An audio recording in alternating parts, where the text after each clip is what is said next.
Francisco Santos, precandidato a la presidencia de Colombia. ¿Qué te trae a México? Vine a un foro, hablamos de libertades. Es tu tema. Desde que me secuestró Pablo Escobar. El secuestro pues es una herida que queda siempre. Me llevó a luchar por la libertad de los colombianos. ¿Lo has llorado? Yo había tomado la decisión de quitarme la vida. ¿Te ves en la presidencia?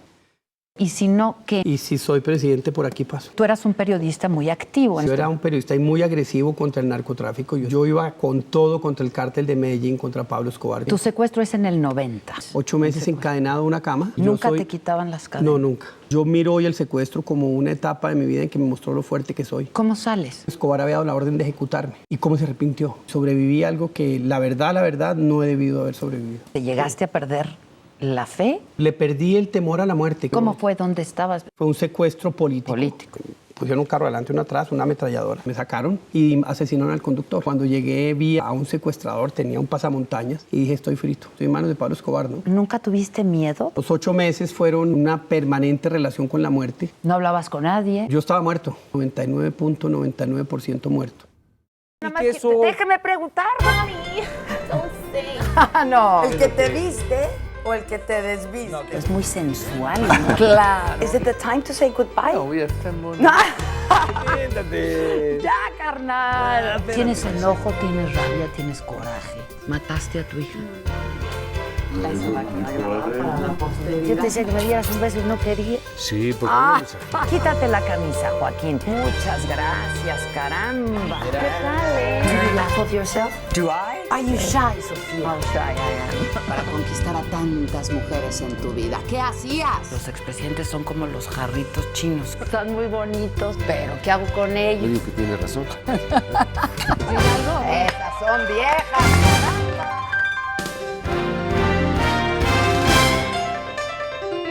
Francisco Santos, muchas gracias. Bienvenido.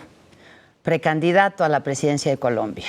Muy buenas noches. Muy buenas noches. Noches, pero medianoche. Ah, bueno, muy buenas noches. Siempre he dicho que lo mejor pasa más allá de la medianoche. Un placer estar aquí contigo. Muchas gracias, gracias.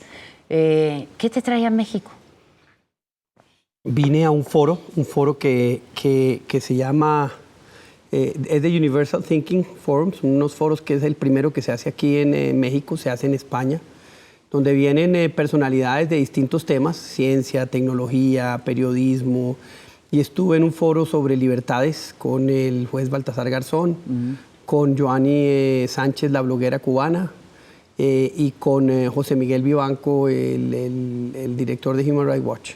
Y hablamos de libertades, un tema muy importante en esta sociedad y en toda nuestra sociedad. Pero que además es tu tema. Es mi tema, por eso me invitaron, ha sido lo mío una lucha por las libertades desde que me secuestró Pablo Escobar, que ahorita creo que están pasando la serie de Pablo Escobar aquí en México. Así es. Pues yo salgo en esa serie, el secuestro mío y de 8 periodistas más, 2 de ellos muertos. Hace parte pues de esa historia triste de Colombia y no me pinta a muy buena luz porque yo me negué a colaborar. Ah, ¿te negaste? Sí, porque no es exacto entonces el personaje tuyo que se... No cuentan muchas cosas. De todas maneras, Gabo escribió un libro sobre ese secuestro. Se llama Noticias de un secuestro. Sí. Y, ¿ya lo leíste finalmente? Nunca lo leí. Todavía estoy exorcizando ese demonio. Es lo que te iba a decir, ni para exorcizar el demonio. Pues acabo de escribir un libro que se llama Rebelde con Causa, donde por primera vez escribo cosas y es un libro muy íntimo, un libro que antes de la candidatura presidencial pues quise escribirlo para que la gente me conozca y sepa quién es. Es un libro no de hablar, digámoslo así como lo escriben normalmente los políticos. No es tu agenda política. No. Es un libro muy humano, muy del corazón, muy... Que tampoco habías querido escribir. Tampoco, muy desde el alma y pues ahí empecé a exorcizar algunos de los demonios que uno tiene en la vida. Pero espérame, estamos hablando de 20 años después, sí. O más de 20 años después. Es que la gente, pues cada cual mata, ¿cómo se dice? Se mata las pulgas de a su manera. Sí, claro. Yo pasé la página muy rápido y poco a poco empecé a mirar como con distancia y empecé a ver que yo todavía pues tenía algunos problemas por el secuestro. Lo cuento en el libro, un problema, por ejemplo, de diálogos con mi familia. Había creado un muro emocional tan grande durante el secuestro que apenas estoy empezando a tumbar. Y el secuestro, pues, es una herida que queda siempre, que queda una cicatriz muy grande y a veces se abre con temores, con momentos, pero bueno, yo miro hoy el secuestro como una etapa de mi vida en que me mostró lo fuerte que soy, la fortaleza que tenía. Yo estuve... ¿Qué fueron 8 meses? 8 meses encadenado a una cama y yo soy hiperactivo y estuve encadenado y no pasó nada. ¿Permanentemente Sí. encadenado? Sí, yo ¿Nunca soy... te quitaban las cadenas? No, nunca. Para ir al baño, pero solo podía caminar así. Estuve en un sitio húmedo, con todas las... Yo soy muy alérgico, soy asmático, y no estornudé.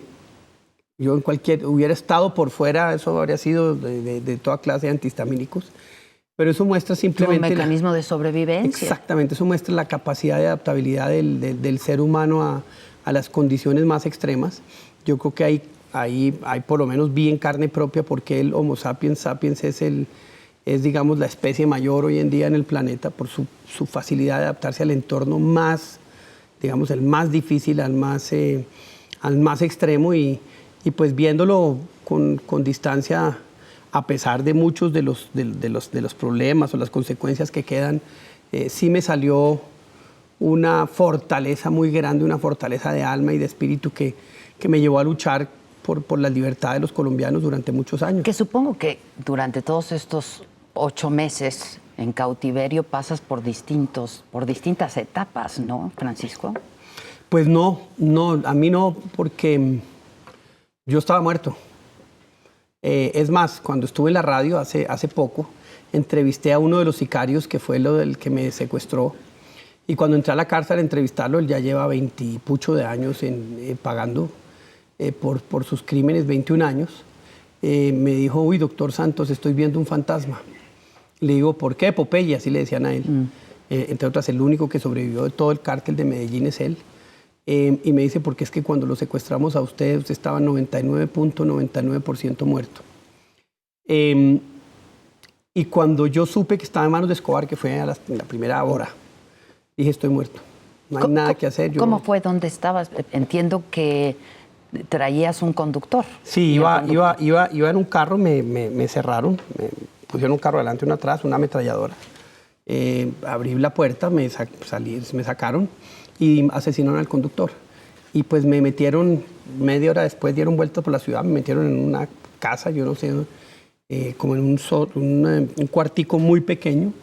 Y entonces cuando llegué vi a un secuestrador, tenía un pasamontañas, y le dije, bueno, ¿en manos de quién estoy? Y me dijo, ¿en manos de quién está? ¿De quién quiere estar? Le dije, usted es paisa, estoy en manos de Pablo Escobar, ¿no? Y me dijo, sí. Y dije, estoy frito, de esta no salgo vivo. Entonces, los 8 meses fueron, digámoslo así, una permanente relación con la muerte. Inclusive, pues, me pasó una cosa muy extraña, muy interesante, y fue que al poquísimo tiempo empezó a aparecerse una mujer. Yo no sabía si estaba dormido o estaba despierto. Y era una mujer que me ayudó como a calmar la ansiedad frente a la muerte, y estuvo conmigo todo el tiempo. Entonces yo me iba a dormir y se me aparecía y me hablaba y me decía lo que era la transición. Pero era una aparición, ¿no? Pues era como una aparición, una cosa muy interesante, pero me ayudó a sobrellevar esos 8 meses de secuestro. ¿No hablabas con nadie? Nadie, ¿O tus cuidadores hablaban? No, con los cuidadores. Con los cuidadores hablaba, pero... ¿Tenías noticias del exterior? Pues hay muchas casualidades. Yo soy una persona muy creyente. Yo creo que ya mirando mi vida en retrospectiva, yo creo que Dios me estaba preparando para las batallas que venían después y las que estoy librando ahora. Y en un momento dado, como a los 6 meses del secuestro, yo había tomado la decisión de quitarme la vida. Sobre todo porque me dolía muchísimo pensar en cómo estaban sufriendo los de afuera. Porque en un secuestro sobrevive, sabe que se levanta y dice, bueno, estoy vivo. Pero sé que el dolor, y eso lo ratifiqué cuando salí de la familia, es terrible. Es terrible. Mi padre envejeció 20 años en 8 meses. Y yo había tomado esa decisión, y esa decisión pues cogí y le quité las cuchillas a una máquina de afeitar, las envolví en papel higiénico, las metí debajo del colchón. Y un domingo había tomado la decisión, tenía un secuestrador siempre al lado mío, dije, pues por la noche, cuando él se va a dormir al lado mío, yo hago así, Y listo, y amanezco y me desangro y no pasa nada, no me duele nada. Y ese preciso día me llevaron un periódico, el periódico El Tiempo, donde yo trabajaba. Donde tú trabajaste. Y veo en la página editorial una columna del padre, digamos, del tutor espiritual mío, que decía El beso de Judas, carta a Francisco Santos, y era una columna diciéndome que no me quitara la vida, que la vida no era mía, que la vida era de Dios, que Dios era el que tomaba esas decisiones, y yo leo eso y digo, mensaje más claro de ahí arriba no puede ser. Cuando salí del secuestro, le pregunté a mi padre por esa columna, y le conté lo que ha pasado y mi padre se puso lívido. Y me dijo, pues imagínese que yo tenía ese escrito hace 3 semanas, lo había guardado, no lo quería publicar porque era muy duro con Pablo Escobar, pues el beso de Judas. Era hablando de... y yo no quería que te hicieran daño, pero ese domingo lo publiqué. Y pues si él lo publica un día antes o un día después, yo no lo habría visto. Claro. Entonces, pues yo no creo en esas casualidades, yo creo que uno tiene su destino marcado y... Providencial. Y providencia, la providencia. Y pues me salvé, entonces salí de ese secuestro que era... ¿Cómo sales, Francisco? ¿Te liberan? Sí, me liberan. No fue un secuestro económico, fue un secuestro político. Me liberan cuando la Asamblea Constituyente, que estaba en esos momentos sesionando, pues prohíbe la extradición de colombianos al exterior, que era una de las peticiones más grandes de Pablo Escobar, que era el líder de un grupo que se llamaba Los Extraditables, que no querían extradición. Y cuando él ya tenía eso muy amarrado, y lo amarró a través de presión, de chantajes y de sobornos, no digamos mentiras, claro. Puso mucha plata ahí, pues me soltó. Y sobreviví a algo que la verdad, no he debido haber sobrevivido. Pero bueno, Dios sabe cómo hace las cosas. Es decir, la lógica de cómo estaban ocurriendo las cosas diría que no tendrías por qué haberlo sobrevivido. Pues me lo dijo este señor, que entre otras, poco tiempo después, hace poquito, le hizo una entrevista a una revista muy importante de Colombia que se llama la revista Semana, y contó cómo Escobar había dado la orden de ejecutarme y cómo se arrepintió. Yo creo que Pablo Escobar jamás se arrepintió de ejecutar o de mandar matar a nadie. A nadie. Eso para él era indiferente. Y en mi caso se echó para atrás. No sé por qué, pero la verdad yo tengo clarísimo que sobreviví a algo que no he debido sobrevivir y que mi vida está, digamos así, relacionada mucho con la muerte y que mi vida está marcada por unos hechos que me hacen creer que yo estoy aquí para algo. Y me dices que eres un hombre muy creyente, ¿llegaste a perder la fe en todos estos meses, quizá en los primeros 6 meses? No,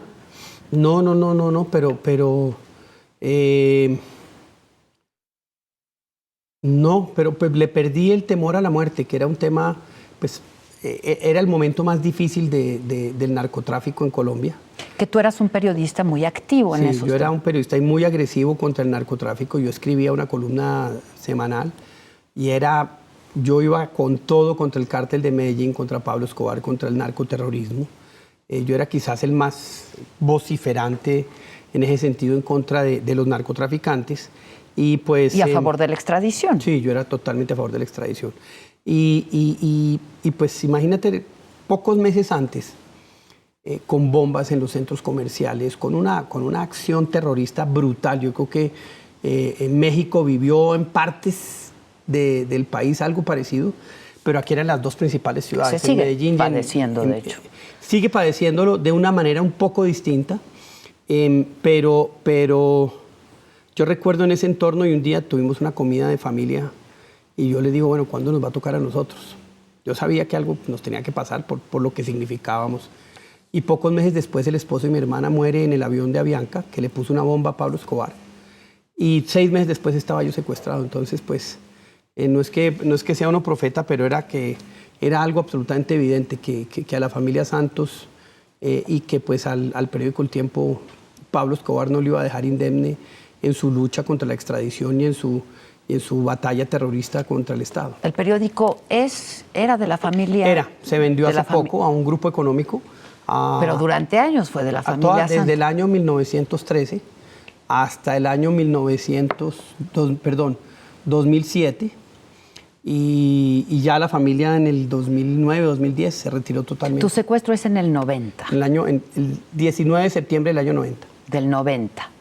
Y después tú regresas a trabajar. Yo salgo del secuestro, escribo una columna sobre el dolor del secuestro y sobre todo sobre el dolor de la familia, porque, yo me recuerdo el día que salgo, veo a mi padre muy envejecido y después hablando con él me dice, bueno, pero afortunadamente te tuvieron en un sitio donde podías nadar y te tenían una finca y no sé qué. Le dije, no, papá, yo estuve encadenado a una cama y ese señor ahí envejeció otros 10 años.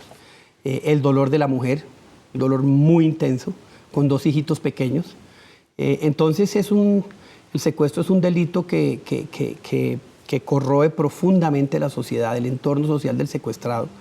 Y yo me di cuenta con eso de cómo las familias durante un secuestro estaban totalmente desprotegidas. El Estado no les paraba bolas, un policía iba y les decía, mira, hay que hacer esto, pero era solo, y era un delito que mucha gente sufría y que no teníamos un Estado preparado para enfrentarlo por un lado, pero también para ayudar a las familias. Creo País Libre, una organización no gubernamental que luchó contra el secuestro, apoyamos a las víctimas. Y que ayuda a las víctimas. Sí. Lo único que no nos metíamos era en la negociación, eso sí era claritico, pero teníamos psicólogos. Nosotros en los siguientes 10 años ayudamos a 5,000 familias. Les ayudábamos, les presentábamos gente que sí sabía de negociación, pero no intervenían, sino que les decían, inclusive en unos casos les dábamos audios. Recuerdo uno muy específico de un señor con su hijo que la FARC, era la FARC, le pide $1 millón y él les ofrece 500 con su hijo. Y entonces era mostrándoles que tenían que ser inmensamente duros y quitarse un poco de eso, porque si no iban a abusar de ellos profundamente. Claro. Y pues todo eso, desde la ayuda psicológica, ese tipo de ayudas. Y hicimos muchas campañas muy fuertes en contra del secuestro, porque era un delito que estaba oculto. Pero tú te reunías en un restaurante a comer con los amigos. Y había varias víctimas. Todos, generalmente. Y montamos una cosa muy importante, y era que una vez al año hacíamos una evaluación de la política del gobierno contra el secuestro, hacíamos una rueda de prensa. Generalmente invitábamos al gobierno y éramos sumamente duros en esa evaluación porque pues todos los años después, 91, 92, 93, 94, 95, subía en aumento, y uno en esa frustración. Entonces a las primeras 2 ruedas de prensa iban los funcionarios del gobierno, de ahí para adelante dejaron nunca más. Y nos tocaba era hacer la evaluación propia, pero era muy frustrante hasta el año 96. Donde empieza como una actividad un poco distinta. Estaba en Junta de País Libre, me acuerdo. Era pleno proceso 8000 cuando, no sé si te acuerdas, el presidente Samper enredado porque el narcotráfico había infiltrado su campaña, la había financiado. Un país dividido, un país con la violencia creciente. Y llega esta señora, una señora que se llama Lucía de Manrique, y dice, mire, por Dios, ayúdenme. Mi marido lleva 1 año secuestrado y nadie dice nada. Nada. Y le digo yo, mire, no vamos a ayudarlo a usted, vamos a ayudar a todos, vamos a hacer 5 marchas gigantes por todo Colombia. Todo el mundo me dijo que estaba loco, que nadie salía a marchar, que el país estaba postrado, que la violencia, que todo el mundo estaba aterrado. Y todo el mundo aterrado. Y resulta que con muchos medios nos ponemos de acuerdo, me ayudan y montamos unas marchas gigantescas en el año 96. Y en diciembre del año 96. Y ahí empieza una acción distinta, una acción más de activismo. Muy, muy visible. Yo ponía la cara, mi mujer organizaba. Es una mujer increíble, absolutamente fantástica, María Victoria. Y pues a partir de ahí empieza la otra faceta, que es ya de activismo con las marchas contra el secuestro. Pero sobre todo social, ¿no? Un activismo social. No, era un activismo de los ciudadanos. Era un grito de los ciudadanos diciendo, mire, estamos hasta aquí. Y luego tú tienes que exiliarte. Me tocó, eso del año 96 desemboca después en una cosa en el año 97, otro tipo de activismo que se llamó el Mandato por la Paz. que nos juntamos 3 organizaciones, UNICEF, Red de Paz y País Libre, y montamos un tarjetón paralelo a las elecciones de alcaldes y gobernadores, donde le pedíamos a los grupos armados que pues, dejaran la acción contra los ciudadanos, que buscaran otro mecanismo. La registraduría aceptó contarlos, más de 10 millones de colombianos depositaron ese tarjetón.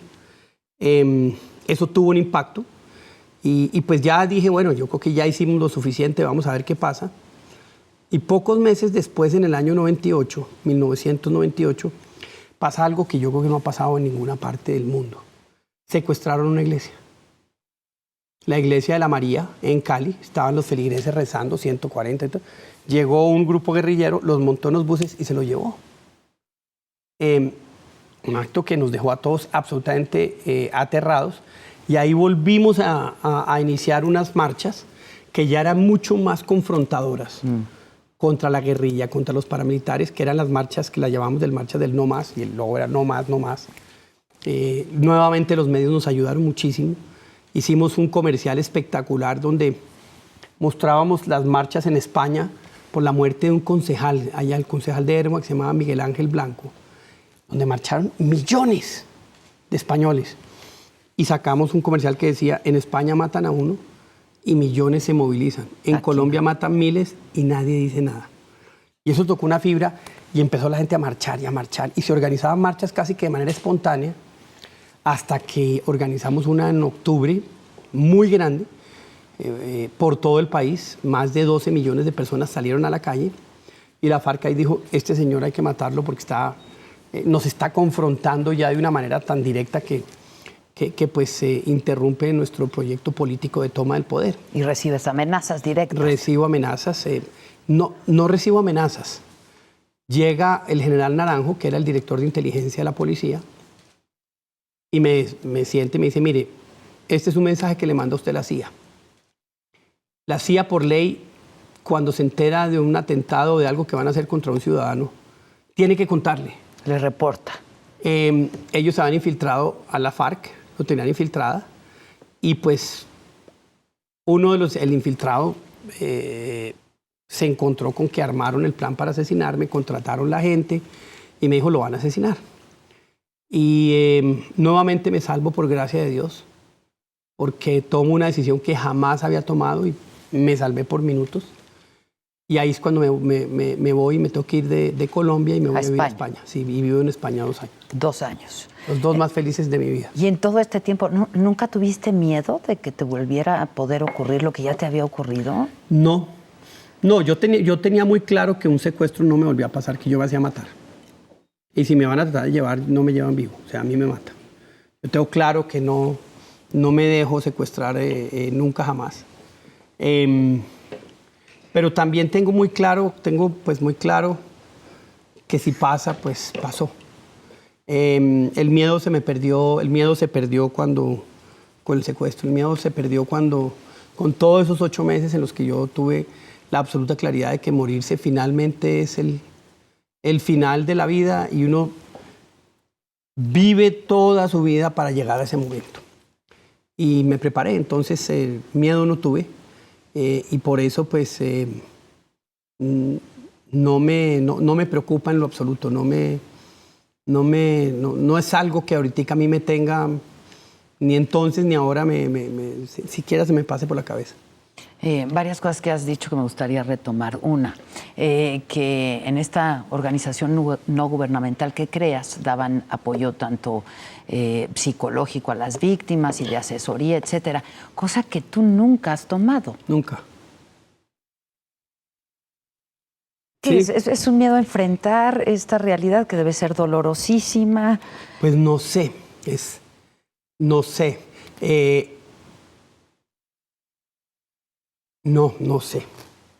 No sé por qué, si quizás es temor a enfrentarlo, temor a romper el dique. Yo tengo contenido, tengo una vida normal, vivo bien, no tengo miedo. No me ha causado serios trastornos ni psicológicos ni de ninguna naturaleza. No, que no tuvieras antes, digo. Pues algunos dirán que sí, pero que no me doy cuenta. Pero no, ese no sé, era como pasar la página y retomar la vida, porque es que un secuestro tiene una cosa, es como si en una película hacen clic, clic y juntan dos partes, se borran 8 meses, pero borrados. Yo no vi a mis hijos, a mi segundo hijo caminar, se pierden unas partes de la vida que nunca jamás van a volver, entonces dije, no quiero llorarlo, la leche derramada, vamos para adelante. Entonces, si me preguntas por qué, te tengo que contestar francamente, no tengo la menor idea porque nunca recibí asistencia. Sigue siendo, digamos... Ni recientemente, bueno, porque además no has parado, has estado trabajando No. y trabajando y trabajando, pero... Ni recientemente, no. No, nunca. ¿Te lo han aconsejado? Sí, pero no. Pues, algún día, de pronto cuando me retire. ¿Lo has llorado, tu secuestro? Sí. Yo soy En tu intimidad. Yo soy lágrima floja. Ah, lloras con facilidad. Con facilidad. Algunos psicólogos me dicen que estoy muy en contacto con mi lado femenino. No tengo, cuando me duele algo lloro, o sea, no lo controlo, no me importa que me vean llorar, no creo que uno sea más macho o menos macho por no ser así, no. Entonces no tengo ese problema de guardarme las cosas, yo las dejo salir muy fácilmente, pero sí en la intimidad yo lloré mucho y a veces veo cosas relacionadas con secuestros y lloro por el dolor que siento, no sé si de pronto por mí o por los otros, pero sirve. Ahora, ¿sigue siendo un parteaguas en tu vida? ¿Sigues teniendo pesadillas con eso? Ya no, duré por ahí 2 años y era una pesadilla recurrente porque en el zulo en el que estaba, en el cuartico, había un chicle pegado en el techo y eran 50 tabletas que uno tenía que contar. Siempre estabas boca arriba, entonces. Sí. Y entonces, durante mi secuestro, yo me recuerdo que estaba soñando, que estaba feliz en mi casa y abría los ojos y pum, lo primero que veía era el chicle y decía, maldita sea, estoy otra vez, sigo secuestrado. Y cuando salgo pasa a la inversa. Me sueño que estoy viendo el bendito chicle y me despierto todo agitado y veía el techo de mi cuarto y decía, no, estoy en mi cuarto, no estoy secuestrado. Eso duró un par de años y ya después se fue desvaneciendo. ¿Esta mujer que se te aparecía durante el secuestro no se te volvió a aparecer? Se volvió a aparecer pocas semanas antes de que me tuviera que ir de Colombia. Se volvió a aparecer, como un mes. Yo me fui de Colombia en mayo del año 2000, por ahí en enero, ¡pum!, se volvió a aparecer al lado de la cama. Me dijo, tranquilo, que otra vez estoy aquí. Y dije, bueno, esta vaina está fregada. ¿Creías en esas apariciones antes de eso? No creía en esas apariciones, pero lo agradezco. No lo tomo como una locura, no lo tomo como una aparición, lo tomo, no sé si es un mecanismo de defensa, pero me ayudó muchísimo y me alertó porque de todas maneras de pronto era, yo no lo he elaborado, pero la verdad sí se me volvió a aparecer antes de que tuviera que salir de Colombia porque me salvé de que las FARC me asesinaran. Me decías que en esta serie que están pasando de Pablo Escobar, tu personaje no te hace justicia. ¿En qué sentido? ¿Cómo te retratan? No la he visto. Yo creo no he llegado a tu personaje. Es que yo tampoco la he visto. Ya, pero ¿qué te dicen? Lo que me dicen es que no retratan temas muy importantes. Por ejemplo, el único mensaje que me deja mandar Pablo Escobar es un mensaje en el que le digo a Gaviria que el respeto a la ley está por encima de nuestra vida.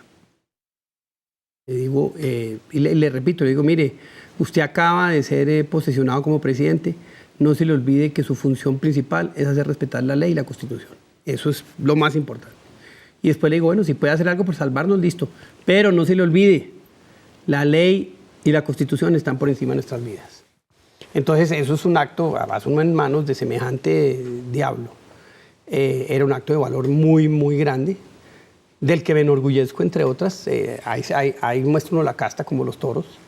Y pues fui una persona que jamás me doblegué en el secuestro. Jamás me entregué. ¿Físicamente cómo estabas? Bien, yo estaba bien.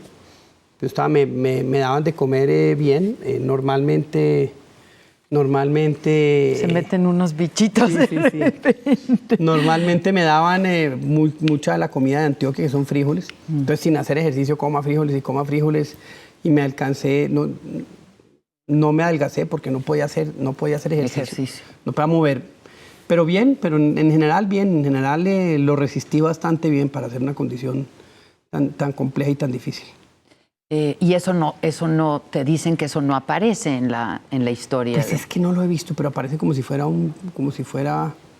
una persona que no tiene ni el valor de confrontarse, entonces no sé. Pero eso es lo que me dicen. Ya. Lo que pasa es que tampoco es una novela, ¿no? Es un seriado. Entonces, ¿Novelado? pues, sí, es novelado, entonces. Y no me trasnocha. No te quita el sueño. No. ¿Hay algo que te quite el sueño? Pacho te dicen, ¿no? Pacho. ¿Hay Sí. algo que te quite el sueño? Mi país, mucho. Me duele mucho. Me cuesta trabajo ver cómo los avances van retrocediendo.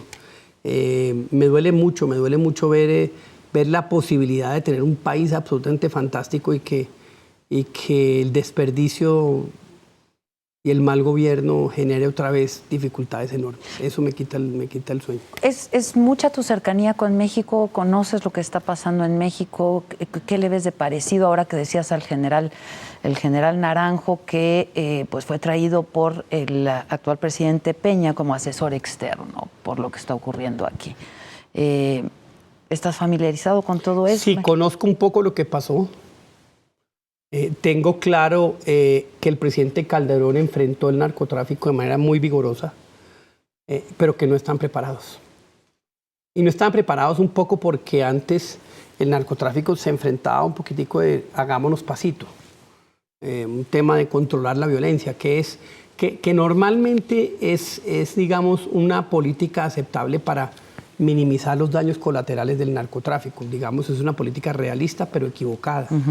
Porque el narcotráfico te coge la uñita, después te coge el dedo, después te coge la falange, después te coge la mano. Ya está en todos lados. Y cuando acabas, tienes un país que se vuelve ingobernable, sobre todo por la cantidad de recursos que maneja. Y que además empieza con el narcotráfico, pero poco a poco va migrando a otros delitos, al delito de la extorsión, al delito del secuestro. Al delito de negocios ilegales en los que obtienen otras rentas. Y pues los países que no lo afrontan y no lo afrontan como tiene que ser, acaban en el peor de los mundos. Acaban teniendo casi que un paraestado, que es muchas veces más vigoroso, más efectivo que el mismo Estado. Que es lo que me cuentan amigos míos en ciertos estados mexicanos, especialmente del norte, donde se replegó la fuerza y donde estos señores regresaron con un vigor y regresaron con una fuerza y regresaron con una capacidad además mucho más extendida a otros negocios ilegales. A mí me parece que el narcotráfico hay que enfrentarlo con todo. Con todo. Eso no quiere decir que el consumo no se trate con campañas, que el consumo no se trate con atención a los consumidores, etc.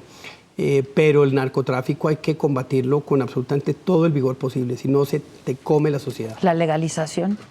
Pues mira, mientras Estados Unidos y los grandes países consumidores, que son la Unión Europea y Estados Unidos, Brasil es el tercero, no tomen la decisión de legalizar consumo y producción y transporte. Sí, tiene que ser toda la cadena, ¿no? Producción, distribución. El resto es un desastre por una razón. Porque tú legalizas el consumo, pero dejas de manera ilegal la producción y el transporte, entonces te quedas con el pecado y sin el género. Te quedas con los peores problemas del narcotráfico y una demanda creciente para tus drogas. A mí me parece que el debate que hay hoy de legalización es un debate hipotético que hace muchísimo daño.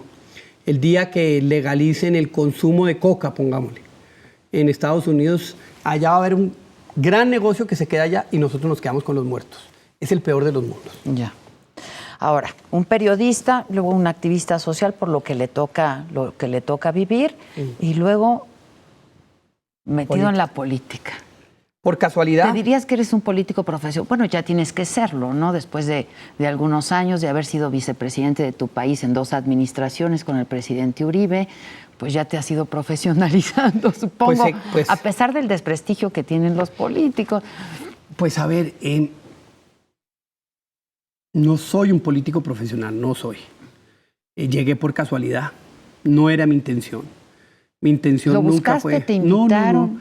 No. Fui por casualidad a una reunión con el entonces candidato Álvaro Uribe. Yo estaba en España, me quería quedar en España unos años más. Lo había apoyado a él porque creo que su plataforma era la que el país necesitaba. Desde España lo había apoyado en mis columnas, yo seguía escribiendo mi columna en el periódico. Y un día me invitó a hablar de unos temas que no tenían nada que ver y salí de candidato a la vicepresidencia. De esa misma reunión. De esa reunión, pero la reunión más rara y más extraña. Y cuando me dice... ¿Y ¿Ya usted se conocían? Muy poco. Ya. Muy poco. Y cuando salgo, me acuerdo que cuando salgo de la reunión y ya me dice, no se le olvide hablar con su señora, yo soy asmático y se me dispara un ataque de asma porque ahí fue cuando me di cuenta. De pánico. Pánico total. Pues sí, Ahí dije, miércoles, la vida que teníamos en España, la más fantástica. Yo llevaba a mis hijos a pie al colegio, me iba en bus y en metro a trabajar. Era de una tranquilidad y dije, me voy a meter en esto. Se nos cambió la vida. Pero ha sido mi compañera fiel, ha sido una piedra muy... La piedra angular de mi vida es ella y me ha acompañado en todas estas aventuras. Siempre me mantiene aterrizado. Es una mujer muy... Odia la política, odia la visibilidad, pero es una mujer muy, muy aterrizada y eso sirve muchísimo. Y acabé de candidato a la vicepresidencia, de vicepresidente 8 años. Volví a la radio. Una vez que terminas la vicepresidencia, yo dije, después de bueno, 8, ya se acabó. terminé. No quiero estar más en política, yo quiero dedicarme a mi familia, yo quiero volver con mi esposa, yo quiero volver con mis hijos, quiero disfrutar unos temas, ya le cumplí a mi país. Duré 2 años en la radio, salí de allí y la verdad entré como en un proceso de introspección muy profunda que llega o que produce 2 hijos. Uno, un libro que acaba de salir publicado que se llama Rebelde con Causa. Y 2, volver a meterme en la política porque me di cuenta que mi país iba muy mal otra vez, iba en la dirección correcta, que volvíamos a empezar a sentir los síntomas de deterioro en seguridad, de deterioro en inversión, de deterioro en lucha contra la pobreza. Con un presidente que además es tu primo. Que es primo. Primo, hermano. Primo hermano. Comparten el apellido. Compartimos el apellido. Y, es decir, ¿sus padres son hermanos? Sí, sus padres y sus madres. No. Culebrón como de Televisa, ¿no? ¡No! Hombre, a ver. Eso está como para el programa, ¿cómo se llama este programa? Que son programas de 1 hora. ¿Casos de la vida real no, o cuál? Eso, para la Virgen de Guadalupe. A ver, la Rosa de Guadalupe. Pero a ver, ¿cómo? Los 2 hermanos se casan con las 2 hermanas. Sí. Y luego son acérrimos enemigos tú y tu primo. No, yo no soy acérrimo enemigo, yo no tengo ningún problema personal. Él es mucho mayor que yo. ¿Se llevaron en algún momento así de primos y de convivieron las familias? No, tampoco. ¿Por? No.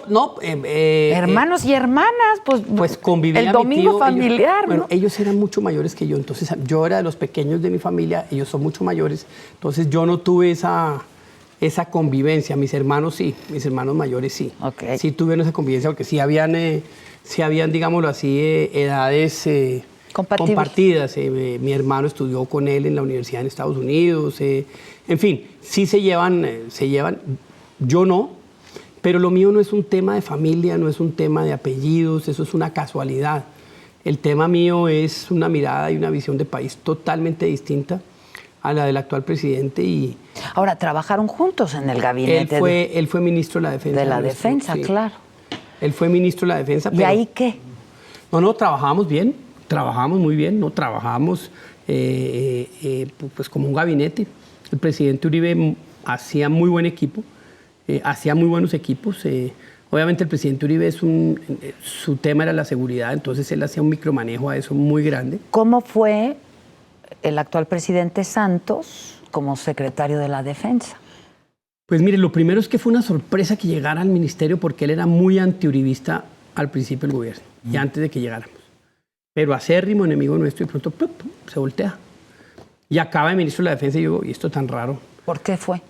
Porque yo creo que él estaba pensando en la presidencia. Pero Uribe, ¿por qué lo invita? Porque se le metió. Porque él es un hombre muy astuto. Él es un hombre que sabe hacer las jugadas políticas muy bien. Yo no sé, yo no tengo ni idea.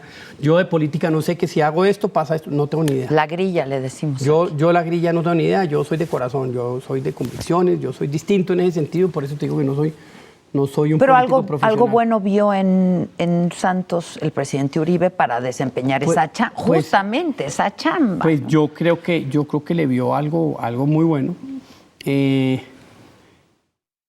Y después cuando él se retiró y se quería hacer, fue el candidato presidencial de nuestro partido,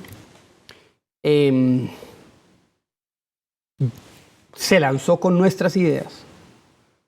Sacó un montón de votos porque los colombianos estaban muy felices con cómo iba el gobierno.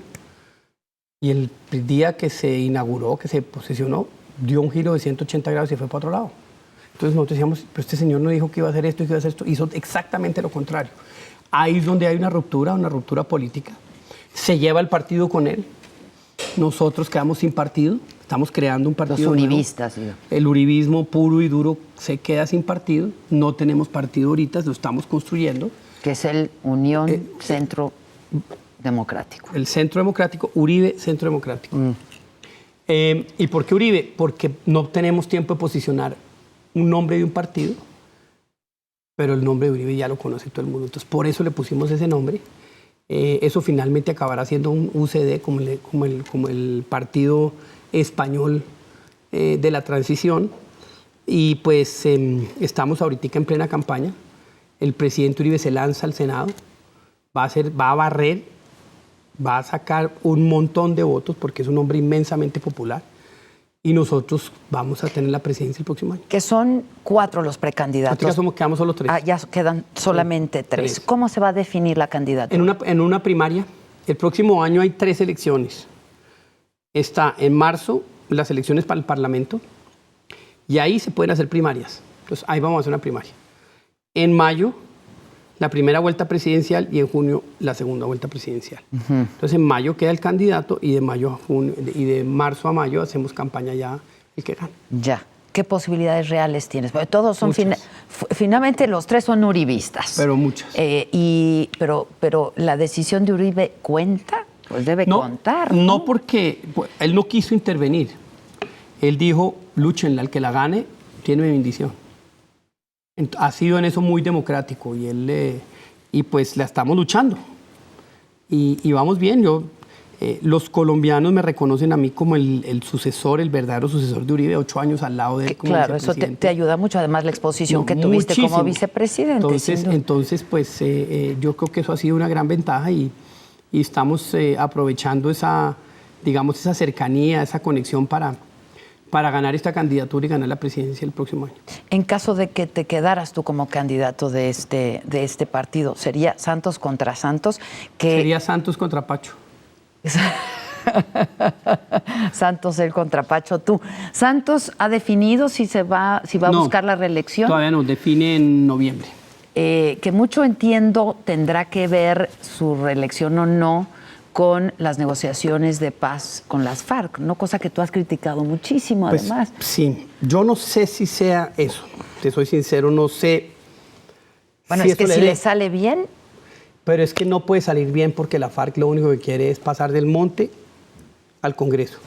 Y el 80% de los colombianos le dicen, no señor, esos señores tienen que pagar algo. Tú no puedes pasar al Congreso si estás en curso en algún delito. Y los colombianos le dicen, los señores tienen que pagar algo. Le han hecho mucho daño a Colombia. Entonces, pues ahí hay un impasse muy grande. Obviamente el presidente Santos quiere jugársela todo en el tema de la paz.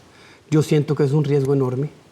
Es un riesgo enorme porque si el presidente Santos hace eso es como lo que hizo Rafael Caldera con Chávez, que le permitió entrar a las elecciones y 4 años después Chávez era el dueño del poder y no se volvió a salir de ahí nunca. Y todavía hoy en cuerpo ajeno sigue gobernando.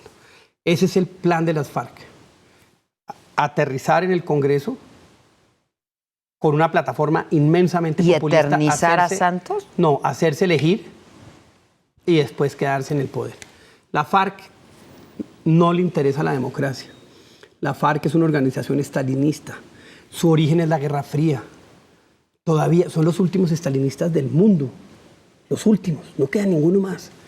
Y no me cabe la menor duda que si ellos llegan al poder en Colombia, lo que pasó en Venezuela es un juego de niños.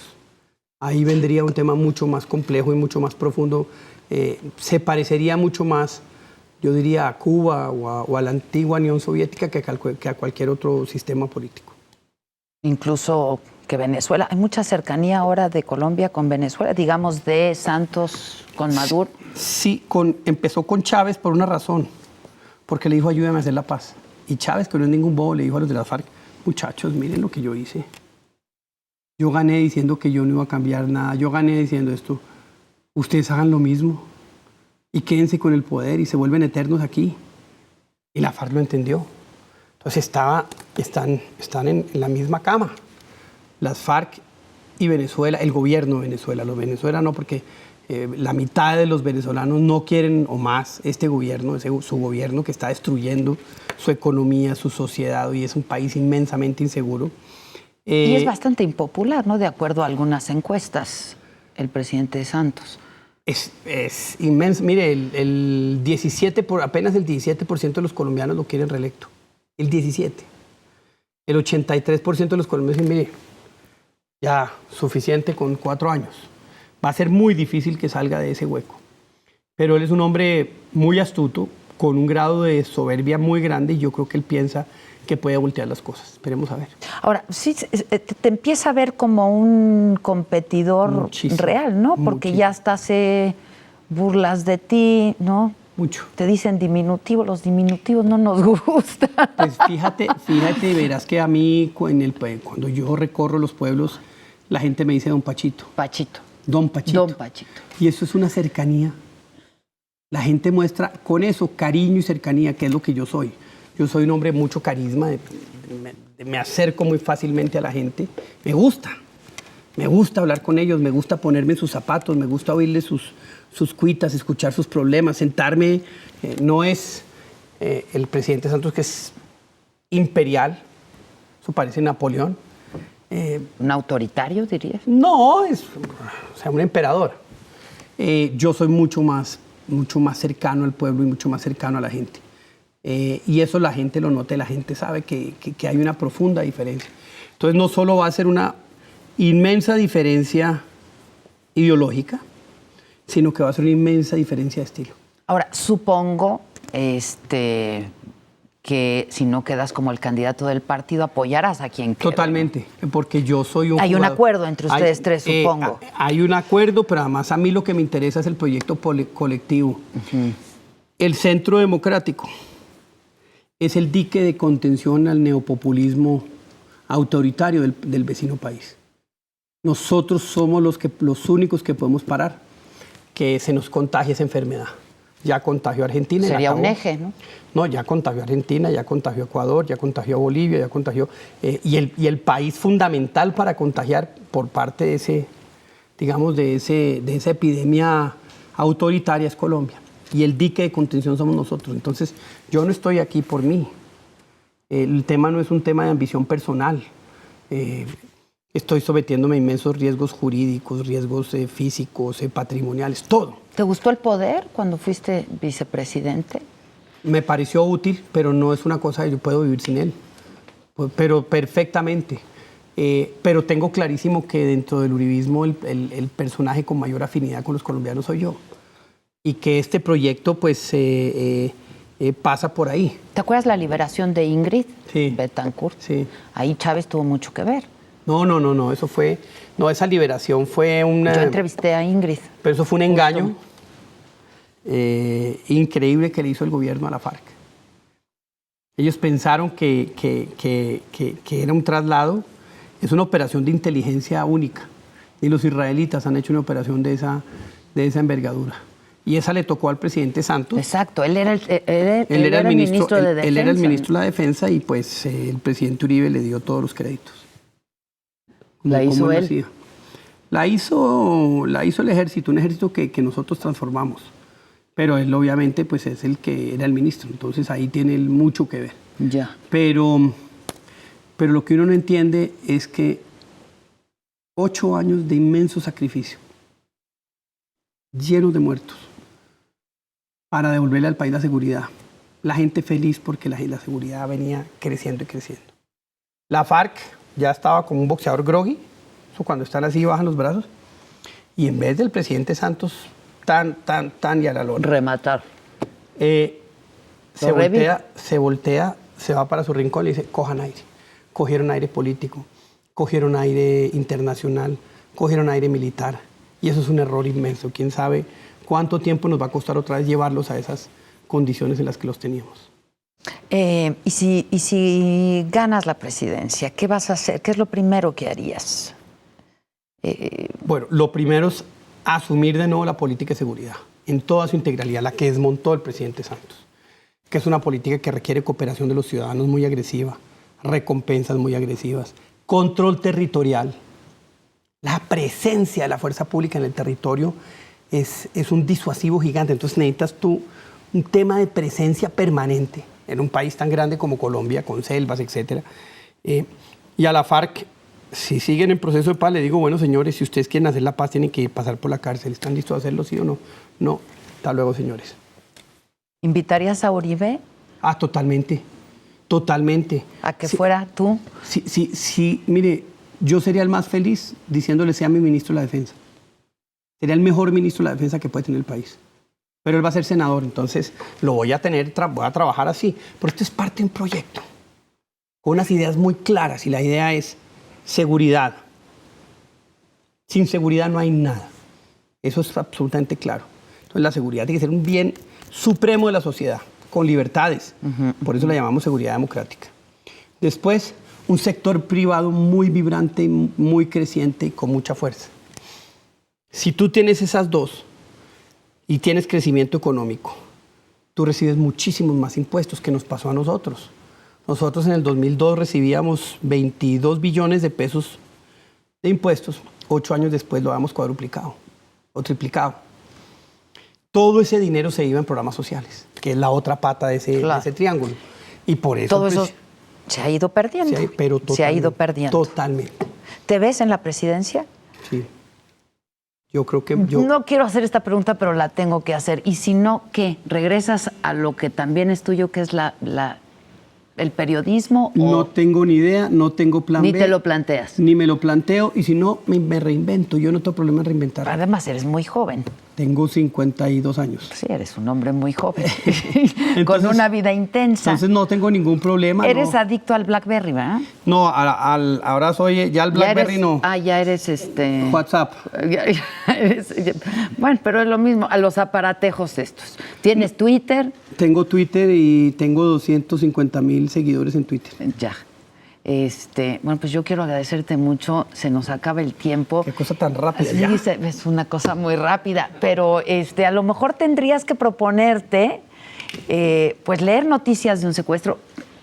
¿Ya sabe Gabo que no has leído el libro? No. No lo sabe. No.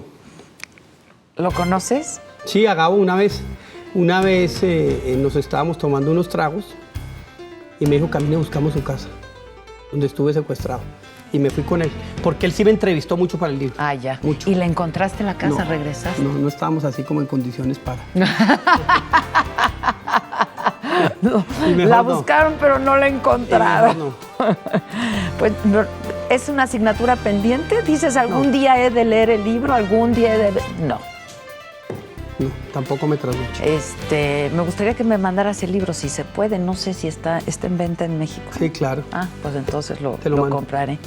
Me da mucho gusto conocerte y ojalá sigamos muy en contacto y te deseo mucha suerte, Francisco. Pues Adela, muchas gracias. Al contrario. Qué conversación tan maravillosa y si soy presidente por aquí paso. Eso espero. Prometido. Eso espero. Muchas gracias. Que estés y muy hasta bien. la próxima.